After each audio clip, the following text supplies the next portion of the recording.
There was, I think, I was at a center that I went to get some information, and I think that was a lot helpful for me. I attended some job fairs. As for interview skills, picked a lot up through videos. My mother had a nice sneaky way of doing that. Oh, I need you to preview these for the older kids, and they were how to properly interview, how to talk, how to do all of these, and I fell for it hook, line, and sinker and watched every single one of them and then went, wait a minute, you were trying to teach me something, weren't you?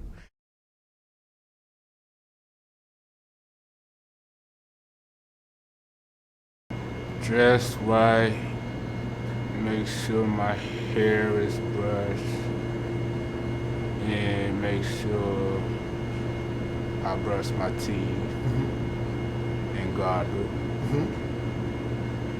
and put on some nice clothes, and practice it myself at home, what I'm going to say, or how I should say it, what they want to hear. I had a lot of practice because I had a job interview at Target, and I did a good interview in there. And this time I did the interview by myself, nobody was waiting on me inside. So I learned how to do it by myself. I know this sounds cliche, but getting a good night's sleep is hugely, hugely important. I have sleep issues, and if you're not alert and you have an 8 a.m. interview, it is not a good thing. Also, make sure you know as much as possible about the job, about what responsibilities are needed, what things you will bring to the job, what skills you can bring to the job, and what things that you can't.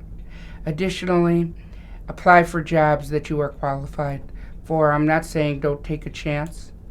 You can.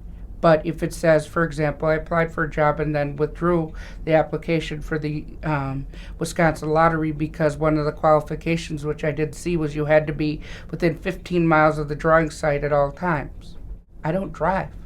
I can't be within 15 miles of the drawing site.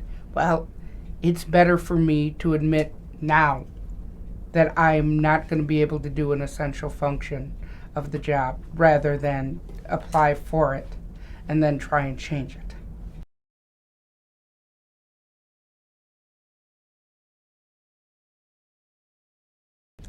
What I learned is, one, you can't take it personally. You have to learn from each one individually. And what I found was helpful was to call the employer afterwards, after the decision had been made, even if I didn't make the cut, and say, what did I do well? What didn't I do well? What do I need to work on? Now, a lot don't answer you, but occasionally you will get some that'll say, well, it would have been helpful if you did this. Would have been helpful if your resume said this. What would have been helpful if you, for example, understood this skill better.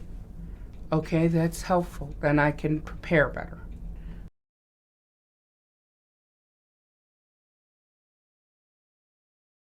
I would say be honest about your strengths and your weaknesses. Be clear of what your needs would be. Kind of let the employer know that these are the things that I bring to the table, but these are the things that I'm not very strong at. And I think confidence. Be confident when you're talking about what it is that you bring to the table.